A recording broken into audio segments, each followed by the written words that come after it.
la la la la, what a shambles this is.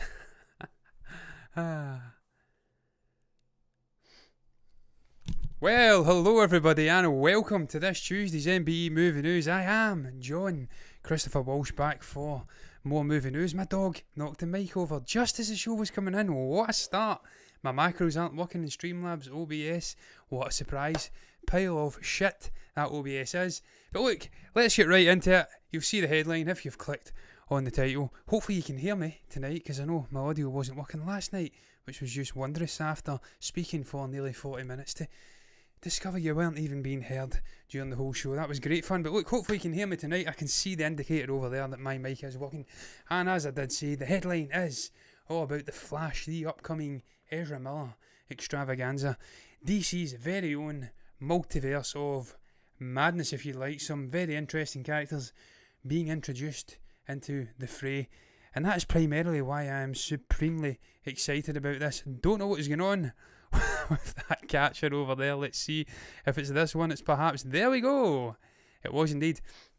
That's why I'm excited about this movie, primarily because of not because of Ezra Miller, not because of the Flash character, though Barry Allen is a very intriguing proposition indeed.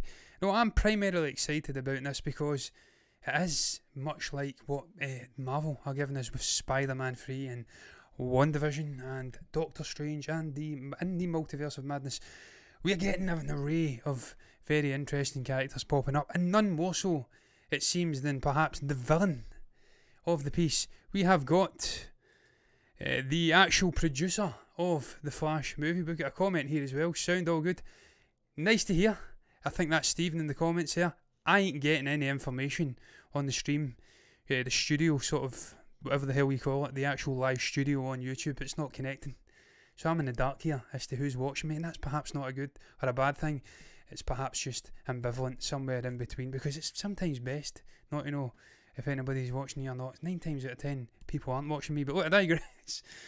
The movie's producer has released a nice little, shall we say, Easter egg in the form of soaks, and perhaps Cinema Blender reading too much into this. Maybe this isn't an indication of this movie's villain, ReverseFlash, but perhaps, just perhaps, it is an indication of the movie's villain, of where they are going thematically. It's Barbara Muschietti, incidentally. I believe she is linked to your man who done Hit Chapter 1 and Chapter 2. I'm sure she's a pretty handy producer.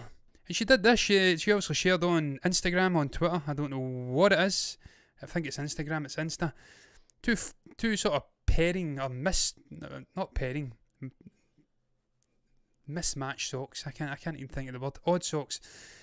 One's the Flash and one is ReverseFlash, and of course ReverseFlash is the sort of prime antagonist for the Flash. And not only is he the prime antagonist for the Flash in the sense of the comics, he's the prime antagonist for the Flash in the sense of this particular story from the comics, Flashpoint, which this whole movie is being adapted from, which this whole movie is being built upon. How you doing there? Hi there, I can see you. I don't know where you're commenting from. It could perhaps be Twitch, it could be YouTube, I don't know, I have no information. This is working through Streamlabs OBS, so I'll say hi to you anyway, regardless of which platform you're on. We have to throw a bone to Twitch, incidentally. We never do throw them a bone. It's always YouTube. Subscribe, like. You can't do any of those things on Twitch. You can just follow. You can subscribe as well, but not to us Plebingtons. But look, I digress, man. Pertinent to the actual comic book Flashpoint story is ReverseFlash, because of course it's all about Barry Allen. It's about him losing his mother, his father being grief-stricken, and him trying to right the wrong and back in time. I think his father's wrongfully accused as well in the comics, and it turns out it's actually ReverseFlash who travels back in time and sows some seeds within the Barry Allen life, within his universe, if you'd like. Kills his mother. And yeah, there's just that grief, that sort of angst, and that bad blood between these two very cool characters. I think from a purely comic book accurate stance, this is the correct decision to make this guy the villain. I hope it's true. Again, just to remind you, it's all coming from socks. So, or soaks as I called them earlier, which is the Glaswegian way of saying it. Slang Glaswegian local dialect way of saying it. It's all coming from socks. Could be a load of shit, man. It could just be a cool little hint that they are fans of the comics. They understand the core mechanics of the characters might be that it isn't Reverse Flash, but I think from a story standpoint, I think from comic book accurate standpoint, I think from just an aesthetic standpoint, this is most definitely the correct decision to make this guy the villain of the piece, because he's just cool. You've seen it in the thumbnail if you clicked on it. He's yellow, he's black, he's red, he's cool as hell. He's the yin to the yang of Flash. I can't think of any other actor or any other character that could come in and be a fitting antagonist for the Flash in this movie. We're getting the likes of Michael Keaton coming back as the Batman. We're getting the likes of Ben Affleck coming back. We've got so many cool and interesting characters coming in. Incidentally, this was a little thing I tagged on, and I hope this doesn't happen. As much as I want to see Reverse Flash being the villain of the movie, I certainly do not want to see Danny DeVito coming back as his form of Penguin. That would be terrible. He's too old now. He's not really acted seriously, if indeed he ever acted seriously. And no, I don't want to see this character coming in. That's just feeling like tacked on fan service. That's an Easter egg too far. But I'm certainly looking forward to this movie. I'm certainly looking forward to Michael Keaton coming back as Batman. I'm certainly looking forward to Ben Affleck coming back as Bruce Wayne Batman.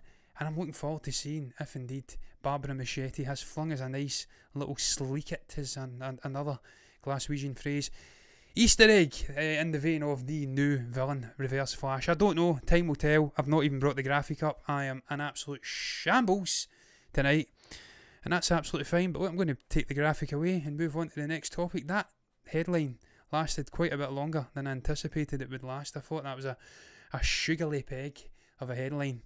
I thought I may dig myself a hole. I think I done okay there though, considering I'm no master of the comics. I've not got a scoop about comics. I wish I did, but I don't. I'm a comic book movie fan first and foremost. But look, there you can see the next headline. It's all about Kevin Feige, the man of the moment, the man of the hour, the man of a generation. Let's be honest, he's been speaking a whole lot because he's out promoting, I think's the kind of brains nearly blanking there, that was dangerous. He's out promoting WandaVision, which is set to come out next week. I think Stephen says last night. I have not got my finger on the pulse when it comes to that TV show, but I tell you what, I'm extremely excited to see that as well. But he's been coming out and he's been speaking a hell of a lot. We dedicated no fewer than I think 3 topics to this man's speech and his press junket yesterday, and I'm doing it again. He's been out speaking, I'll bring it back up, about the MCU and its future. And he says that the current MCU has plans extending all the way through at least 2026. That is 5, bordering on 6 years worth of planning. Doesn't surprise me, because this guy has his finger on the pulse. He knows what he's doing. He is a proper producer. He is an actor's producer. He is a director's producer, a man of the people, if you'd like. The fans love him. The filmmakers love him. The studio execs love him, because he brings in the spondulics. Doesn't surprise me that he is planning 5-6 years ahead, because this guy doesn't have happy little accidents, to quote Bob Ross. This guy is a certainty. And there's his quote there, to varying degrees of specificity. That's a fancy word that I sometimes can't wrap my tongue around, but I've certainly done it tonight. It's always about 5 to 6 years out versus what we have announced. So whatever that takes us to, well, I've got a couple of other articles up here regarding where that could perhaps take us to. And of course, Deadpool 3 was confirmed to be making his grand appearance, I am absolutely sure, into the MCU. And also it's Ryan Reynolds' introduction to the MCU too. The movie Master is releasing today. It's releasing today. I can't read that, sorry. It's releasing today. The telepathy movie Master is releasing today. Didn't know that. I'm looking forward to that movie. I had that in my top 10 sort of honourable mentions of 2021 movies I was looking forward to. Looks very, very good. It looks like a very good story. I like this telepathy guy. I hope I'm saying his name right. I'll have a look for that. Do you know where that is releasing? Is that releasing in theatres? Is it releasing digitally or perhaps on a streaming service? Obviously COVID, we ain't getting to a theatre within the next 3-4 months. But I'll keep an eye out on that. Thank you very much for letting me know about that. I've actually lost the plot in terms of where I was there. But yeah, Deadpool 3, Ryan Reynolds introduction. It's coming up. It's R-rated. The future of the MCU, 5-6 years in advance. What could be next in terms of movies releasing in the next 5-6 years? We know we've got Phase 4 planned out, and we know what that encompasses. That encompasses lots of TV shows, the likes of Loki, WandaVision, Falcon and Winter Soldier, She-Hulk, Miss Marvel, Hawkeye, a couple other ones I'm sure are in there. Lots of TV shows and movies, of course, Spider-Man 3, Multiverse of Madness, a whole lot of other movies coming out, but there's some vacancies if within the next 5-6 years that have not yet been announced. Captain Marvel 2, Black Panther 2 has been announced. Master has released before 1 hour. Alright. Today, what is it releasing on a streaming service? Is it digital or is it in a theatre? I'll be keeping on that. If it's on a streaming service, we usually have a lot of indie movies on the likes of Amazon Prime and on Netflix. I'd like to watch that movie, most definitely. Lots of movies, lots of gaps. What could slide into those gaps? Certainly, we could see some very interesting R-rated movies coming in. And here we go. Here's another article. What makes sense in terms of R-rated movies? Let's bring that up a little bit more. That is much better, much easier to read. And they are saying Wolverine. Wolverine is not going to happen, and I don't know what that was. That was a stroke there. Wolverine is Stephen King-esque. It was my first pictures director. Stroke aside, Wolverine's not going to happen in the next 5 to 6 years, so we can rule that out. Hugh Jackman's tutelage of Wolverine is way too close. They will leave that at least another 3 to 4 to 5 years before they even put development plans in for that character. Or at least I hope they do. Blade, we know what's happening. Mahershala Ali is coming in. It's theatrical release. Well, we will have to wait then. Sadly, we will not get that movie on a theatre release over here because we are in lockdown. We can't go to the theatres, they're shut. But when it comes out, I will duly give it a bash. I'm glad, I envy you if you're over in India and you don't have lockdowns and COVID's not destroying you and you can go into a theatre and watch a movie. It's just sadly not happening for us. We are stuck in the house and we can go to work and then we can come back to the house. If we're really lucky, we can go and get a Mackie D's and then get back to the house. And Lord knows I've been eating a lot of Mackie D's recently, too much. Those katsu chicken nuggets. Antonio Banderas level of shutting eyes and getting back. Fantastic. But I'm doing Trump there. Fantastic. We don't want to be quoting Donald Trump. That man's dirty. He is about to be impeached again and he deserves it. But we'll not get into politics because that's a dodgy path whence I cannot get back out again. But look, I digress. Blade is definitely happening. It should be R-rated. I had a whole other article up explaining why it should be R-rated. It has a history of being an R-rated character. It's dark. There's vampires in there. He's slaying the vampires. It would be a misstep if it wasn't R-rated. Ghost Rider, didn't even think there was plans for a Ghost Rider movie after Nick Cage all but erased that comic from future adaptation. But I suppose if they want to go down that route, it could be R-rated too. Absolutely. Moon Knight, we know, is in pre-production. We know that they're looking actively for actors. I heard Daniel Radcliffe was a name being bandied around. I don't want to see that. I'd rather see Keanu Reeves. Absolutely could be an R-rated character by all accounts. A guy who is not alien to wielding swords and stuff like that. I think he rides about on a horse. I may be completely wrong about that, but certainly a character that deserves to be R-rated. The Hood, I don't know anything about the Hood. Immortal Hulk, nope. Don't want to see an Immortal Hulk movie. Let's get the shit together with the actual Hulk.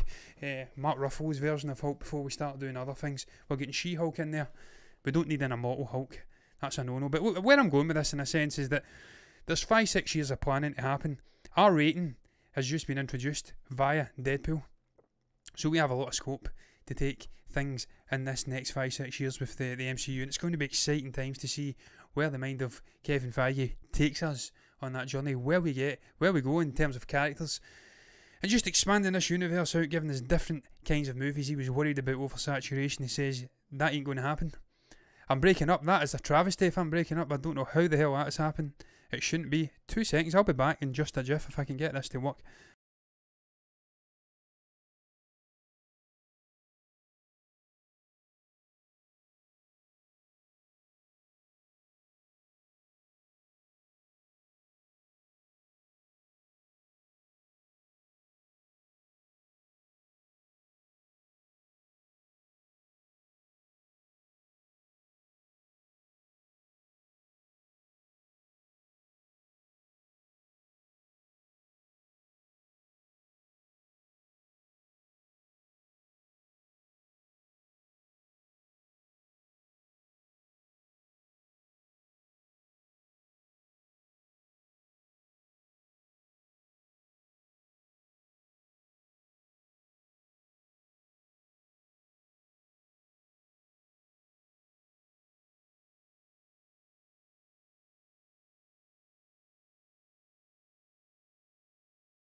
Testing, testing, testing, testing.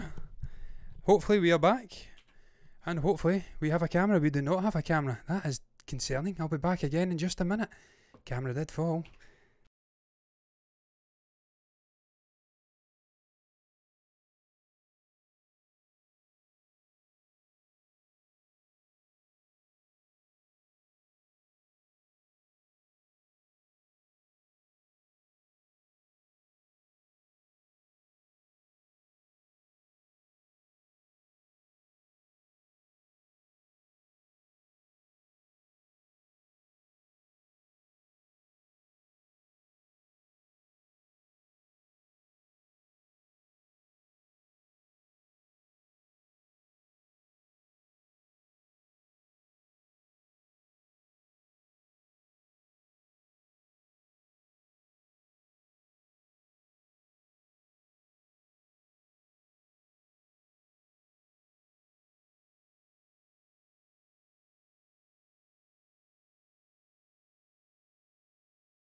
Sadly, I'm going to have to stop the show because I have got no camera, so I'm going to have to bail on the show. Sadly, that is going to round it up. Technical issues have cut it short. I do apologise profoundly for that, but look, we shall try and bring up the end screen outro, and I'll bid you farewell, guys. Sorry about that. Bye bye.